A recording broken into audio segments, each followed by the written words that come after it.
नमस्कार दोस्तों, ABS news में आप लोगों का स्वागत है। मैं आप लोगों के साथ रितेश भारद्वाज। आइए रुक करते हैं खबरों की ओर।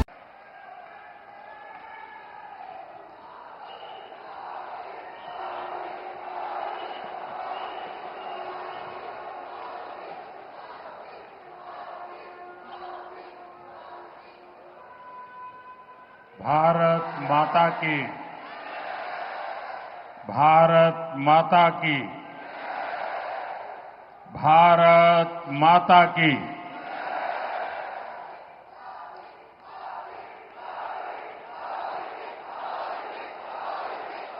વટપણથી જાય છે તમે.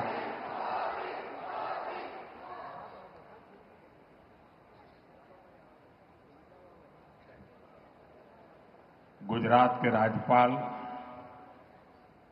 श्रीमान आचार्य देवव्रत जी, यहां के लोकप्रिय मुख्यमंत्री भूपेंद्र भाई पटेल,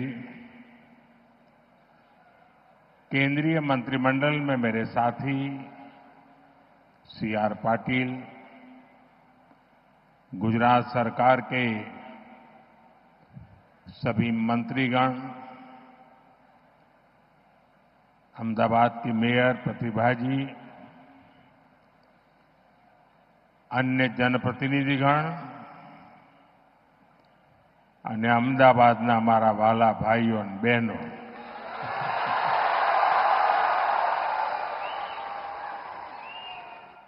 આજે તો તમે રંગ રાખ્યો છે હો.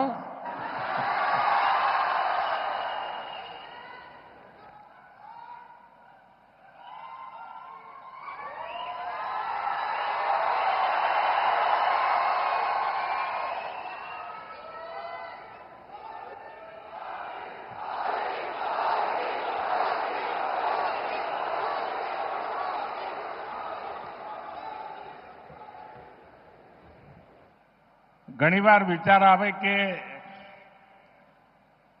એવું કેવું નસીબ હશે કે આ લાખો લોકોનો પ્રેમ, એમના આશીર્વાદ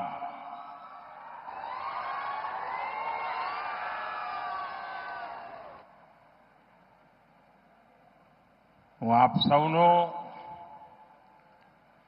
જેટલો આભાર માનું એટલો ઓછો છે.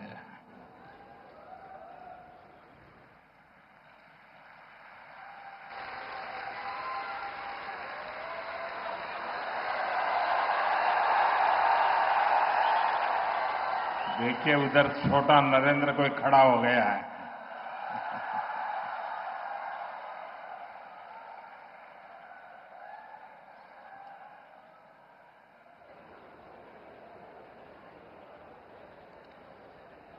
साथियों, इस समय देश भर में गणेश उत्सव का एक अद्भुत उत्साह है. गणपति बापा के आशीर्वाद से आज गुजरात के विकास से जुड़ी अनेक परियोजनाओं का भी श्री गणेश हुआ है.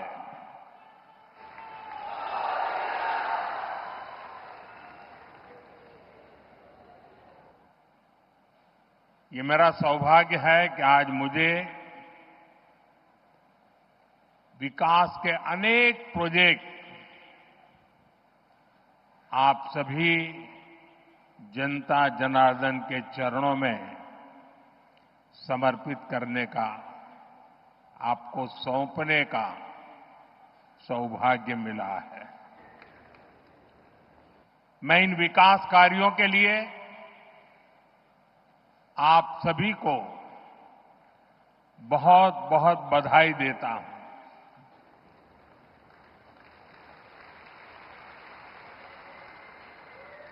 साथियों, मानसून के इस सीजन में गुजरात में भी कई इलाकों में भारी बारिश हो रही है. देश में भी जिस प्रकार से बादल फटने की एक के बाद एक घटनाएं घट रही हैं और जब टीवी पर विनाश लीला देखते हैं तो अपने आप को संभालना मुश्किल हो जाता है। मैं सभी प्रभावित परिवारों के प्रति मेरी संवेदना व्यक्त करता हूं। प्रकृति का ये प्रकोप पूरे मानव जात के लिए, पूरे विश्व के लिए, पूरे देश के लिए चुनौती बना हुआ है। केंद्र सरकार सभी राज्य सरकारों के साथ मिलकर राहत और बचाव के काम में जुटी हुई है। साथियों, गुजरात की ये धरती दो मोहन की धरती है।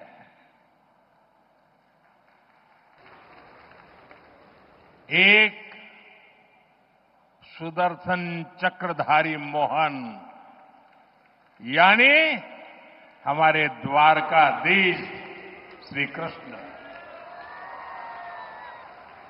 और दूसरे चरखाधारी मोहन यानी साबरमती के संत पूज्य बापू। भारत आज इन दोनों के दिखाए रास्ते पर चलकर के निरंतर सशक्त होता जा रहा है। सुदर्शन चक्रधारी मोहन ने हमें सिखाया है कि देश की, समाज की रक्षा कैसे करते हैं। उन्होंने सुदर्शन चक्र को न्याय और सुरक्षा का कवच बनाया, जो दुश्मन को पाताल में भी खोजकर सजा देता है। और यही भाव आज भारत के फैसलों में भी देश अनुभव कर रहा है। देश नहीं, दुनिया अनुभव कर रही है।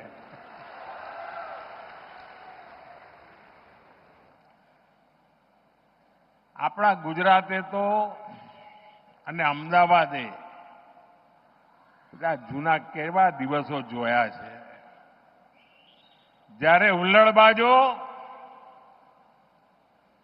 ચક્કા ચલાવનારાઓ પતંગમાં લડાઈ કરીને લોકોને ઢાળી દે, કર્ફ્યુમાં જીવન ગુજારવું પડે, વાર તહેવારે અમદાવાદની ધરતી રક્ત રંજીત થઈ જતી હતી। आतताइयों, ये हमारा खून बहाते थे और दिल्ली में बैठी कांग्रेस सरकार कुछ नहीं करती थी।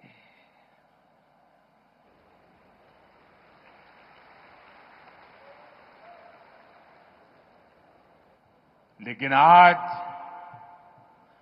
आतंकवादी और उनके आकाओं को हम छोड़ते नहीं। चाहे वो कहीं भी छुपे हो, दुनिया ने देखा है कि पहलगाम का बदला भारत ने कैसे लिया।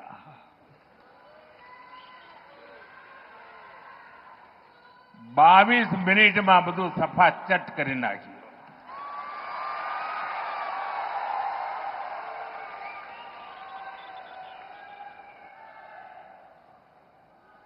અને સેંકડો કિલોમીટર અંદર જઈને નક્કી કરેલા નિશાન પર જ વાર કરીને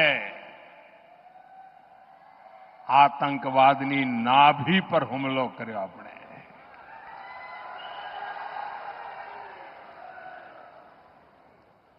ऑपरेशन सिंदूर हमारी सेना के शौर्य और सुदर्शन चक्रधारी मोहन के भारत की इच्छा शक्ति का प्रतीक बन गया है. साथियों, चरखाधारी मोहन हमारे पूज्य बापू ने भारत की समृद्धि का रास्ता स्वदेशी में बताया था.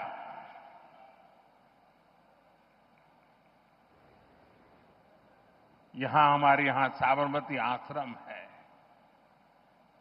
ये आश्रम इस बात का साक्षी है कि जिस पार्टी ने उनका नाम लेकर दशकों तक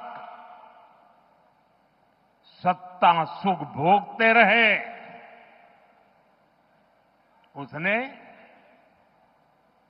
बापू की आत्मा को कुचल दिया. उसने स्वदेशी के बापू के मंत्र के साथ क्या किया? आज आपने पिछले कई वर्षों से जो दिन रात गांधी के नाम पर अपनी गाड़ी चलाते हैं, एक बार भी उनके मुंह से न स्वच्छता शब्द सुना होगा, न स्वदेशी शब्द सुना होगा.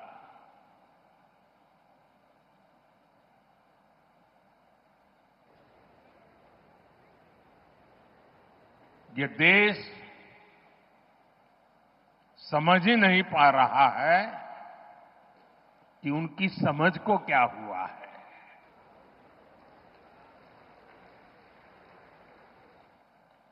साठ 65 साल देश पर शासन करने वाली कांग्रेस ने भारत को दूसरे देशों पर निर्भर रखा ताकि वो सरकार में बैठे बैठे इंपोर्ट में भी खेल कर सकें, घोटाले कर सकें. लेकिन आज भारत ने आत्मनिर्भरता को विकसित भारत के निर्माण का आधार बना दिया है. अपने किसानों, अपने मछुआरों, अपने पशुपालकों, अपने उद्यमियों के दम पर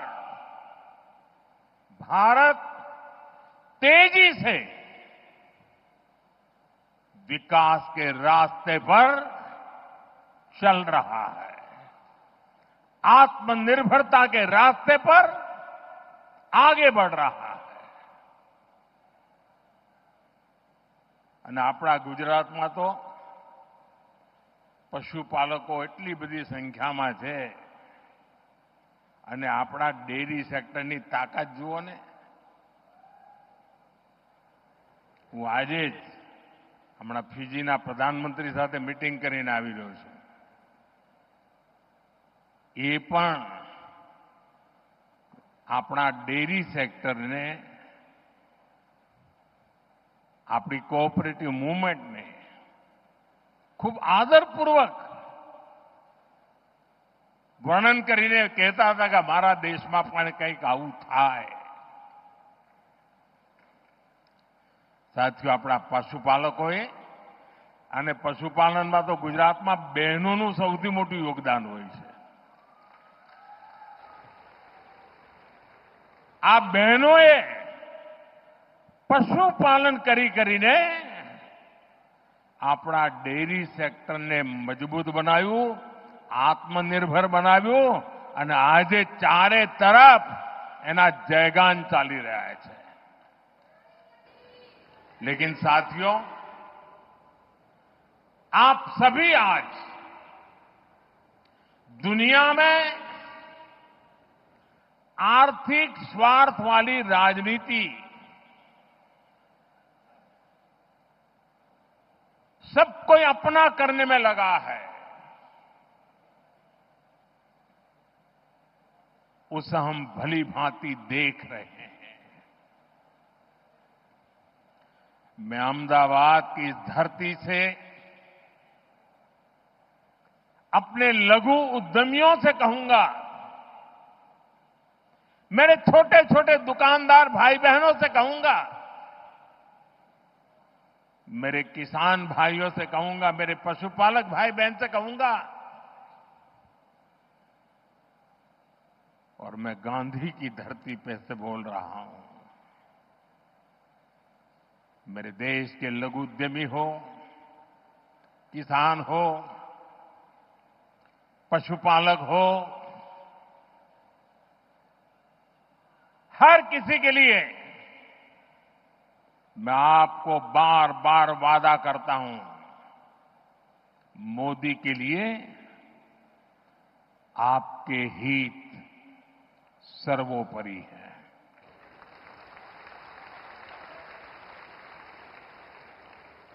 मेरी सरकार लघु उद्यमियों का, किसानों का, पशुपालकों का कभी भी अहित नहीं होने देंगी। दबाव कितना ही क्यों ना आए, हम झेलने की अपनी ताकत बढ़ाते जाएंगे।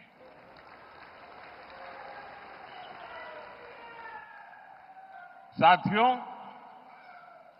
आज आत्मनिर्भर भारत अभियान को गुजरात से बहुत ऊर्जा मिल रही है और इसके पीछे 2 दशकों की कड़ी मेहनत है। आज की नौजवान पीढ़ी ने वो दिन नहीं देखे हैं जब यहां आए दिन कर्फ्यू लगा रहते थे। यहां व्यापार कारोबार करना मुश्किल कर दिया जाता था, अशांति का माहौल बनाए रखा जाता था। लेकिन आज अहमदाबाद देश के सबसे सुरक्षित शहरों में से एक है और ये आप सभी ने करके दिखाया है। साथियों, गुजरात में शांति और सुरक्षा का जो ये वातावरण बना है, इसके सुखद परिणाम हम चारों तरफ देख रहे हैं। आज हर प्रकार की इंडस्ट्री का विस्तार गुजरात की धरती पर हो रहा है। पूरा गुजरात ये देखकर गर्व करता है कि कैसे हमारा राज्य मैन्युफैक्चरिंग हब बन गया है। તમને ખબર હશે, તમારામાંથી જે વડીલ ભાઈ બહેનો હશે,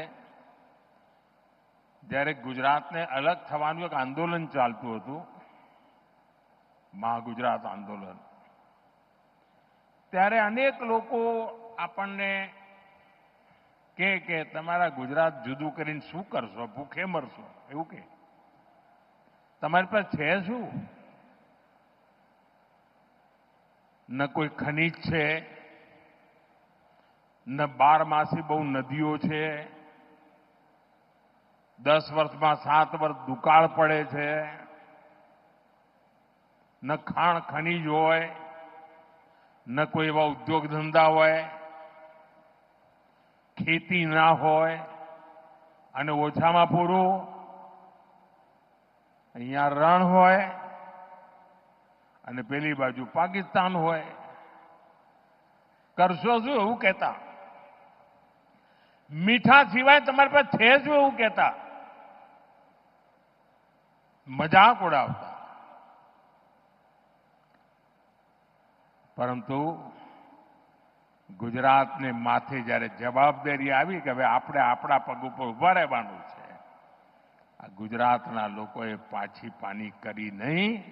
અને આજે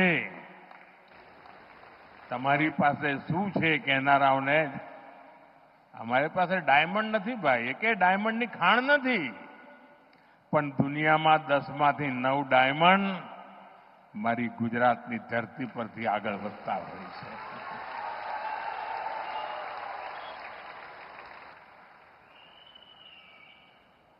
साथियों, कुछ महीने पहले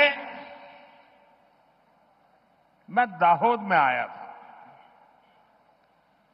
वहां की रेल फैक्ट्री में ताकतवर इलेक्ट्रिक लोकोमोटिव इंजन बन रहे हैं. आज गुजरात में बने मेट्रो कोच दूसरे देशों को एक्सपोर्ट हो रहे हैं. इसके अलावा मोटरसाइकिल हो, कार हो, गुजरात में बहुत बड़ी संख्या में उसका प्रोडक्शन हो रहा है, मैन्युफैक्चरिंग हो रहा है. देश और दुनिया की बड़ी बड़ी कंपनियां यहां फैक्ट्रियां लगा रही है. गुजरात में हवाई जहाज के अलग अलग पार्ट्स बनाने और उनके एक्सपोर्ट का काम पहले से ही चल रहा था. अब बड़ौदा में ट्रांसपोर्ट एयरक्राफ्ट भी बनाने का काम शुरू हुआ है. આપણા ગુજરાતમાં વિમાન બને એટલે આનંદ થાય કે ના થાય? अब इलेक्ट्रिक व्हीकल मैन्युफैक्चरिंग का भी गुजरात बहुत बड़ा सेंटर बन रहा है. मैं कल 26 तारीख को हंसलपुर जा रहा हूं. वहां इलेक्ट्रिक व्हीकल मैन्युफैक्चरिंग को लेकर बहुत बड़ी शुरुआत हो रही है. आज जितने भी आधुनिक इलेक्ट्रॉनिक उपकरण बन रहे हैं वो सेमीकंडक्टर के बिना नहीं बन सकते. गुजरात अब सेमीकंडक्टर सेक्टर में भी बड़ा नाम करने जा रहा है. टेक्सटाइल हो, जेम्स एंड ज्वेलरी हो, गुजरात की पहचान बन चुकी है. दवाएं हो, वैक्सीन हो, ऐसे फार्मा उत्पादन के मामले में भी देश का करीब करीब 1/3 एक्सपोर्ट गुजरात से होता है. साथियों, आज भारत सौर, पवन और परमाणु ऊर्जा के मामले में तेजी से आगे बढ़ रहा है. इसमें गुजरात की भागीदारी सबसे अधिक है. હમણાં હું એરપોર્ટથી આવતો તો ભવ્ય રોડ શો કર્યો. વાહ, કમાલ કરી આપે. પણ રોડ શો તો ભવ્ય હતો, પણ લોકો ધાબા ઉપર ઉભા હોય, બાલ્કનીમાં ઉભા હોય તો સ્વાભાવિક રીતે હું એમને આદરપૂર્વક નમન કરતો હતો. પરંતુ મારી નજર ફરતી હતી ચારે બાજુ અને મેં જોયું કે લગભગ મોટા ભાગના ઘરોના ધાબામાં રૂફટોપ સોલાર પાવરના પ્લાન્ટ દેખાતા હતા.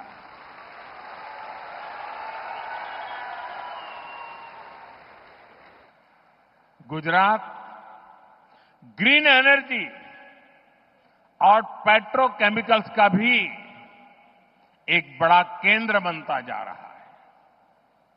गुजरात देश की पेट्रोकेमिकल जरूरतों को पूरा करने में भी बड़ी भूमिका निभा रहा है. जो हमारा प्लास्टिक उद्योग है, सिंथेटिक फाइबर है, फर्टिलाइजर है, दवाएं हैं, पेंट इंडस्ट्री है, कॉस्मेटिक्स है, इनका सबसे बड़ा आधार पेट्रोकेमिकल सेक्टर ही है।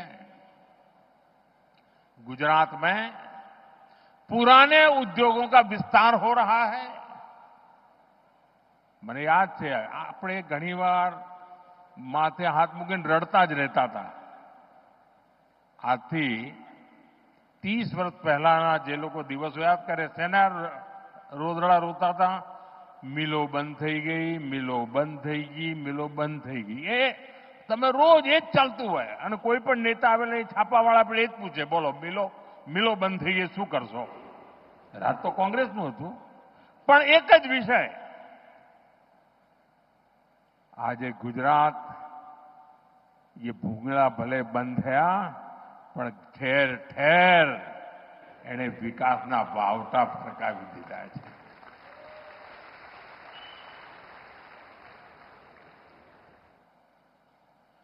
नए उद्योगों की नींव रखी जा रही है और ये सारे प्रयास आत्मनिर्भर भारत को मजबूत कर रहे हैं.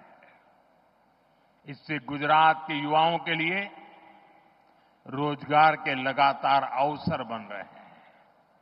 साथियों, उद्योग हो, खेती किसानी हो या फिर टूरिज्म हो, इनके लिए बेहतरीन कनेक्टिविटी बहुत जरूरी है. बीते 20-25 साल में गुजरात की कनेक्टिविटी का कायाकल्प हो चुका है. आज भी यहां रोड और रेल से जुड़े अनेक प्रोजेक्ट्स का शिलान्यास और लोकार्पण किया गया है. सर्कुलर रोड यानी सरदार पटेल रिंग रोड अब और चौड़ी हो रही है. अब ये 6 लेन की चौड़ी सड़क बन रही है. इससे शहर के सबसे भीड़भाड़ वाले इलाकों में ट्रैफिक जाम की समस्या कम होगी. इसी तरह विरमगाम खुदड़ रामपुरा रोड, उसको चौड़ा होने से यहां के किसानों को, उद्योगों को सुविधा मिलेगी. ये जो नए अंडरपास है, रेलवे ओवरब्रिज है, ये शहर की कनेक्टिविटी को और बेहतर बनाएंगे.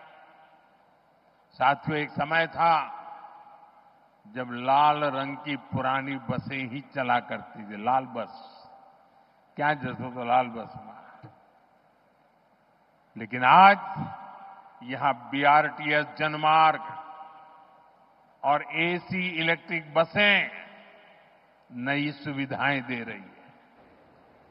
मेट्रो रेल का भी तेजी से विस्तार हो रहा है और इससे अहमदाबादियों के लिए ईज ऑफ ट्रैवल सुनिश्चित हुई है. साथियों, गुजरात के हर शहर के आसपास एक बड़ा औद्योगिक गलियारा है. लेकिन 10 साल पहले तक पोर्ट और ऐसे इंडस्ट्री क्लस्टर्स के बीच में बेहतर रेल कनेक्टिविटी की कमी खलती थी. आपने 2014 में मुझे दिल्ली भेजा तो मैंने गुजरात की समस्या को भी दूर करने का काम शुरू किया. 11 सालों में करीब 3000 किलोमीटर लंबे नए रेल ट्रैक गुजरात में बिछाए गए हैं. गुजरात में रेलवे के पूरे नेटवर्क का 100% बिजलीकरण हो चुका है. आज भी जो रेलवे प्रोजेक्ट गुजरात को मिले हैं, इससे किसानों, उद्योगों और श्रद्धालुओं सभी को लाभ होगा. साथियों, हमारी सरकार शहर में रहने वाले गरीबों को सम्मान का जीवन देने के लिए प्रतिबद्ध है. इसका प्रत्यक्ष प्रमाण हमारा रामापीरनो टेकरो एयरपोर्ट તમે જતા આવતા રામાપીરનો ટેકરો. पूज्य बापू गरीब की गरिमा पर बहुत बल देते थे। आज साबरमती आश्रम के प्रवेश द्वार पर बने गरीबों के नए घर इसका एक साक्षात उदाहरण बने हैं। गरीबों को 1500 पक्के घर मिलना यानी असंख्य नए सपनों की नींव पड़ना है।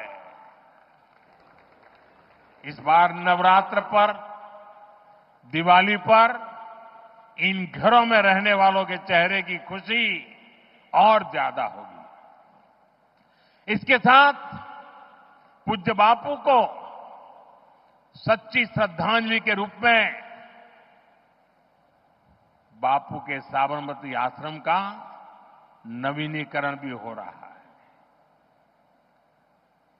हमारे दो महापुरुष सरदार साहब का भव्य स्टैच्यू हमने काम पूरा किया। मैं उसी समय साबरमती आश्रम का काम करना चाहता था, लेकिन केंद्र सरकार उस समय हमारे अनुकूल नहीं थी।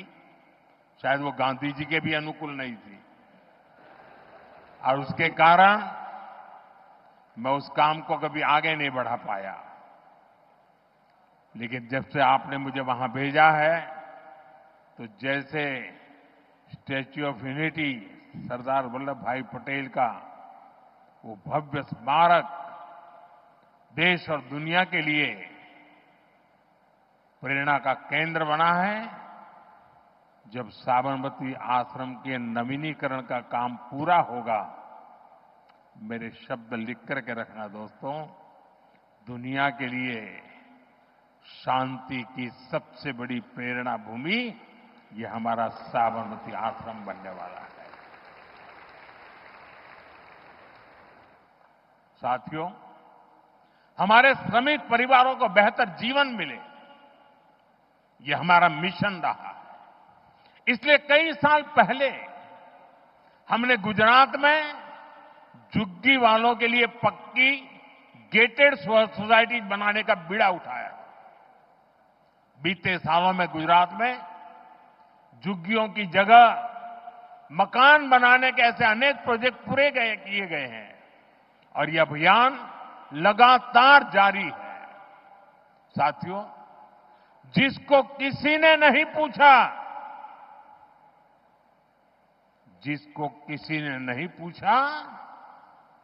मोदी उसको पूजता है।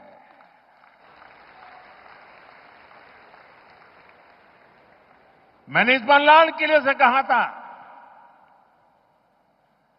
पिछड़ों को प्राथमिकता, शहरी गरीबों का जीवन आसान बनाना भी हमारी बहुत बड़ी प्राथमिकता है। रेहड़ी फुटपाथ पर काम करने वाले साथियों को भी पहले किसी ने नहीं पूछा। हमारी सरकार ने इनके लिए पीएम स्वनिधि योजना शुरू की। आज इस स्कीम की वजह से देश के लगभग 70 लाख रेहड़ी पटरी और ठेले वाले भाई बहनों को बैंकों से लोन मिल रही है। संभव हुआ है सब। गुजरात के भी लाखों साथियों को इसका फायदा हुआ है। साथियों, बीते 11 साल में 25 करोड़ लोग गरीबी को परास्त करके गरीबी से बाहर निकले हैं। दुनिया के लिए भी ये अजूबा है, इतना बड़ा आंकड़ा। 25 करोड़ लोगों का गरीबी से बाहर आना, विश्व के सभी अर्थवेत्ता आज इसकी चर्चा कर रहे हैं। साथियों, ये गरीब जब गरीबी से बाहर निकलता है ना, तब वो नियो मिडिल क्लास के रूप में एक नई ताकत बनकर के उभर रखता है। आज ये नियो मिडिल क्लास और हमारा पुराना मिडिल क्लास दोनों देश की एक बहुत बड़ी ताकत बनते जा रहे हैं। हमारा निरंतर प्रयास है कि नियो मिडिल क्लास और मिडिल क्लास दोनों को सशक्त करना। આપણા અમદાવાદના ભાઈઓ, એમના માટે તો ખુશી ખબર જ હોય જે દિવસે બજેટમાં 12 લાખ રૂપિયાની આવક ઉપર ઇન્કમ ટેક્સ માફ કરી દીધો ને તો વિપક્ષવાળાને સમજણ નહોતી પડી આ કેવી રીતે થાય. અને સાથીઓ તૈયારી કરો હવે. અમારી સરકાર જીએસટીમાં પણ રિફોર્મ કરી રહી છે અને આ દિવાળી પહેલા એક મોટી भेंट सोगात તમારા માટે तैयार થઈ રહી છે. और जीएसटी रिफॉर्म के कारण हमारे लघु उद्यमियों को मदद मिलेगी और बहुत सी चीजों पर टैक्स भी कम हो जाएगा. इस बार की दिवाली पर व्यापारी वर्ग हो या फिर हमारे बाकी परिवारजन, सबको खुशियों का डबल बोनस मिलने वाला है. साथियों, अभी मैं पीएम सूर्यघर की बात कर रहा था. अब पीएम सूर्यघर मुफ्त बिजली योजना से हम बिजली बिल जीरो कर रहे हैं. गुजरात में अभी तक इस स्कीम से करीब 6 लाख परिवार जुड़ चुके हैं. इन परिवारों को सरकार की तरफ से अकेले गुजरात में ही 3,000 करोड़ रुपए से अधिक दिए गए हैं. इससे अब उनको हर महीने बिजली बिल में बड़ी बचत हो रही है. साथियों, अहमदाबाद शहर आज सपनों और संकल्पों का शहर बन रहा है. लेकिन एक समय था जब लोग अहमदाबाद को गर्दाबाद कहकर मजाक उड़ाते थे. चारों तरफ उड़ती धूल, मिट्टी, कूड़े कचरे के ढेर, यही शहर का दुर्भाग्य बन गया था. मुझे खुशी है कि आज स्वच्छता के मामले में अहमदाबाद देश में नाम कमा रहा है. ये हर अहमदाबादी के सहयोग से संभव हो पाया है. लेकिन साथियों, ये स्वच्छता, આ સ્વચ્છતાનું અભિયાન એક દિવસનું નથી. એ પેઢી દર પેઢી રોજે રોજ કરવાનું કામ છે. સ્વચ્છતા એ સ્વભાવ બનાવીએ તો જ ધાર્યું પરિણામ મેળવી શકીએ. સાથીઓ, આપણી આ સાબરમતી નદી કેવા હાલ હતા. एक सूखा नाला हुआ करता था. सर्कस होते थे उसमें, बच्चे क्रिकेट खेलते थे. अहमदाबाद के लोगों ने संकल्प लिया कि स्थिति को बदलेंगे. अब यहां की साबरमती रिवर फ्रंट इस शहर का गौरव बढ़ा रहा है. साथियों, कांकरिया झील का पानी भी खरपतवार की वजह से हरा और बदबूदार रहता था. आसपास टहलना भी मुश्किल होता था और असामाजिक तत्वों के लिए पसंदीदा जगह तो हुई करती थी. वहां से कोई निकलने की हिम्मत नहीं करता था. आज ये घूमने फिरने की सबसे बेहतरीन जगह बन चुकी है. तालाब में बोटिंग हो या किड सिटी में बच्चों के लिए मस्ती और ज्ञान का संगम, ये सब अहमदाबाद की बदलती तस्वीर है. કાંકરિયા કાર્નિવલ હવે તો અમદાવાદનું મોટું ઘરેણું બની ગયું છે. એણે અમદાવાદની નવી પહેચાન ઊભી કરી દીધી છે. साथियों, अहमदाबाद आज टूरिज्म का एक आकर्षक केंद्र बनकर उभरा है. Ahmedabad UNESCO world heritage city है. पुराने दरवाजे हो, साबरमती आश्रम हो या यहां की धरोहरें, आज हमारे शहर पूरी दुनिया के मानचित्र पर चमक रहा है. अब टूरिज्म के नए और आधुनिक तौर तरीकों का भी यहां तेजी से विकास हो रहा है. અને આપણે જ્યારે ટુરિઝમની વાત કરીએ ને ત્યારે ગુજરાત તો દસાડા દફતરમાં એનું નામ જ નહોતું. ટુરિઝમની વાત આવે એટલે ગુજરાતના લોકો કહે ચાલો જરા આબુ જઈએ, અને દક્ષિણ ગુજરાતવાળા દીવ દમણ જાય. આ બે છેડે આપણી દુનિયા હતી. અને ધાર્મિક રીતે જો જોનારા લોકો હોય તો સોમનાથ જાય, દ્વારકા જાય કે અંબાજી જાય, 4-5 કાંઈ ન મળે. આજે ગુજરાત ટુરિઝમ માટેનું એક મહત્વનું ડેસ્ટિનેશન બની ગયું. એ કચ્છના રણમાં સફેદ રણ જોવા માટે દુનિયાને ઘેલું લાગે. સ્ટેચ્યુ ઓફ યુનિટી જોવાનું મન થાય. બેટ દ્વારકાનો બ્રિજ જોવા લોકો આવે, ગાડીમાં ઉતરીને પેદલ ચાલે. એકવાર નિર્ણય કરીએ ને દોસ્તો, પરિણામ આવીને રહેતું હોય છે. आज अहमदाबाद कंसर्ट इकोनॉमी का बड़ा केंद्र बन रहा है. कुछ महीने पहले जो कोल्ड प्ले कॉन्सर्ट यहां हुआ, उसकी चर्चा पूरे विश्व में हुई है. 1 लाख की सीटिंग कैपेसिटी के साथ अहमदाबाद का स्टेडियम भी सबके आकर्षण का केंद्र है. ये दिखाता है कि अहमदाबाद बड़े बड़े कॉन्सर्ट्स भी करा सकता है और बड़े बड़े स्पोर्ट्स इवेंट्स के लिए भी तैयार है. साथियों, शुरुआत में मैंने आपसे त्योहारों का जिक्र किया था. ये त्योहारों का मौसम है. अब नवरात्रि, विजयादशमी, धनतेरस, दीपावली, ये सभी त्योहार आ रहे हैं. ये हमारी संस्कृति के उत्सव तो है ही, ये आत्मनिर्भरता के भी उत्सव होने चाहिए.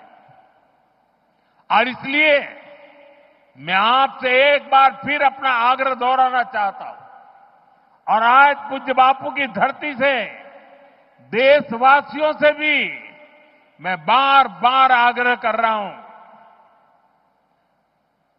हमें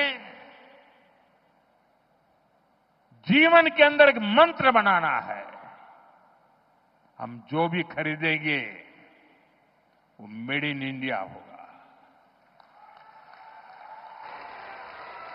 स्वदेशी होगा. घर की साज सज्जा के लिए जो भी सामान हो, मेड इन इंडिया हो. यार दोस्तों को गिफ्ट के लिए कुछ देना है, उपहार वही जो भारत में बना हो, भारत के लोगों द्वारा बनाया गया हो. और मैं विशेष रूप से दुकानदार भाई बहनों को कहना चाहता हूं, व्यापारियों से कहना चाहता हूं, इस देश को आगे बढ़ाने में आप बहुत बड़ा योगदान कर सकते हैं. आप तय कर लीजिए, विदेशी माल नहीं बेचेंगे. और बड़े गर्व के साथ बोर्ड लगाइए कि मेरे यहां स्वदेशी बिकता है. हमारे इन छोटे छोटे प्रयासों से ये उत्सव भारत की समृद्धि के महोत्सव बनेंगे. साथियों, घनी बार શરૂઆતમાં લોકોને નિરાશા જોઈ બહુ હોય એટલે મને યાદ છે જ્યારે મેં પહેલી વાર રિવરફ્રન્ટની વાત મૂકેલી તો બધા લોકોએ મજાક માંડેલી. રિવરફ્રન્ટ થઈ ગયો કે ના થઈ ગયો? થઈ ગયો કે ના થઈ ગયો? સ્ટેચ્યુ ઓફ યુનિટી માટે મેં અહીંયા એક પ્રેસ કોન્ફરન્સ કરેલી તો બધાએ મારા બાલ નોચી લીધેલા. બધા કે આ તો ચૂંટણી આવી એટલે મોદી સાહેબ લાયા છે. સ્ટેચ્યુ ઓફ યુનિટી થયું કે ના થયું ભાઈ? દુનિયા જોઈને અચરજ પામે છે કે નથી પામતી? કચ્છનો રણોત્સવ, લોકો કે સાહેબ આ કચ્છમાં કોણ જશે? રણમાં તો કોઈ જતું હશે આજે લાઈન લાગે છે બુકિંગ, લોકો 6-6 મહિના પહેલા બુકિંગ કરાવે છે. થયું કે ના થયું? ગુજરાતની અંદર વિમાનનું કારખાનું લાગે, કોઈએ કલ્પના કરી? મને યાદ છે જ્યારે મેં ગિફ્ટ સિટીની કલ્પના મૂકી હતી ત્યારે લગભગ બધાએ એને મજાક માની લીધી હતી.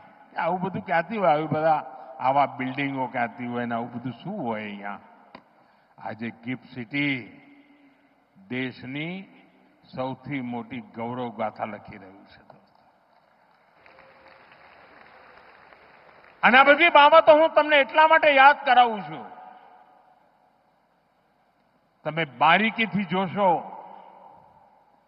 આ દેશના સામર્થ્યની જો તમે પૂજા કરો તો તમારા સંકલ્પને દેશવાસીઓ ક્યારે નિષ્ફળ નથી જવા દેતા. દેશવાસીઓ લોહી પાણી એક કરી દેતા હોય છે. આટલા બધા આતંકવાદી હુમલા થયા, દુશ્મનોને કંઈ નહીં થાય એવું માનતા હતા. સર્જિકલ સ્ટ્રાઇક કરી એમના લોન્ચિંગ પેડ ઉડાડી દીધા. એર સ્ટ્રાઇક કરી એમના ટ્રેનિંગ સેન્ટર ઉડાડી દીધા. ઓપરેશન સિંદૂર કર્યું, એમની નાભી પર જઈને વાર કર્યો.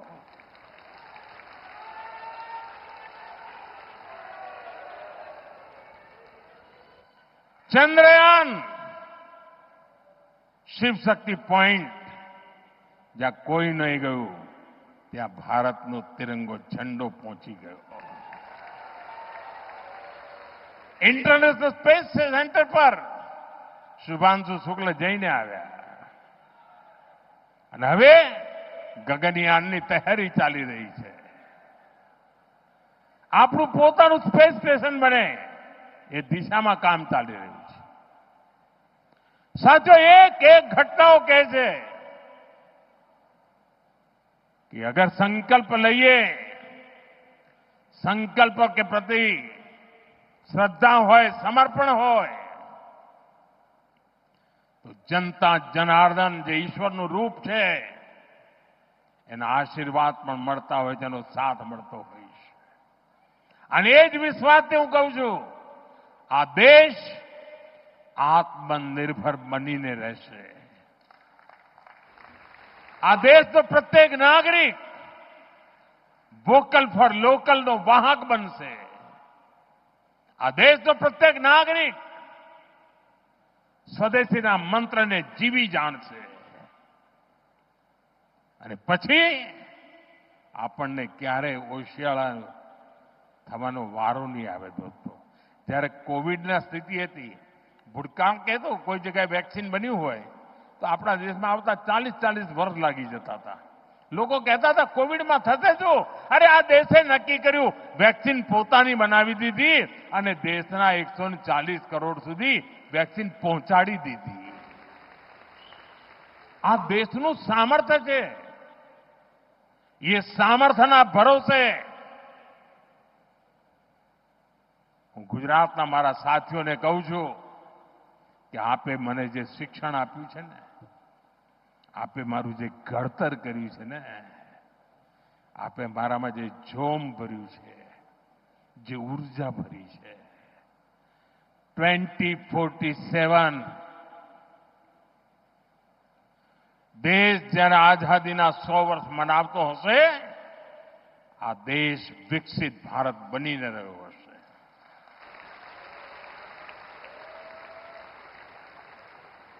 અને એટલે સાથીઓ, વિકસિત ભારત બનાવવા માટેનો એક મહત્વનો રાજમાર્ગ સ્વદેશી છે. મહત્વનો રાજમાર્ગ આત્મનિર્ભર ભારત છે. અને જે લોકો વસ્તુઓ બનાવે છે, મેન્યુફેક્ચરિંગ કરે છે, પ્રોડક્શન કરે છે, એમને મારી વિનંતી છે કે તમે ઉત્તરોત્તર તમે તમારી ક્વોલિટી ઓર સુધારો, એની કિંમત ઓર ઘટાડો. તમે જુઓ, હિન્દુસ્તાનનો માનવી ક્યારેય બહારથી કશું લેશે નહીં. આ ભાવ આપણે જગાડીએ અને દુનિયાની સામે એક ઉદાહરણ પૂરું પાડીએ. અને વિશ્વના અનેક દેશો છે સાથીઓ કે જ્યારે સંકટો આવે ત્યારે પોતાની જાતને છાતી કાઢીને ઉભા થઈ જાય ને પરિણામ લાવીને દેતા હોય છે. આપણે માટે અવસર આવ્યો છે. સંકલ્પને પૂરા કરવા માટેનું સામર્થ્ય લઈને નીકળવાનું છે. અને મને પૂરો વિશ્વાસ છે ગુજરાતે જેમ મને હંમેશા સાથ આપ્યો છે દેશ પણ મને સાથ આપશે અને દેશ વિકસિત ભારત બનીને રહેશે. આપ સૌને વિકાસની અનમોલ સોગાદો માટે ખૂબ ખૂબ શુભકામનાઓ. ગુજરાત ખૂબ પ્રગતિ કરે, નવા નવા શિખરો સર કરે અને ગુજરાતીઓની તાકાત છે કરીને રહેશે. આપ સૌનો ખૂબ ખૂબ આભાર. મારી સાથે પૂરી તાકાતથી બોલીએ, ભારત માતા કી, ભારત માતા કી, ભારત માતા કી.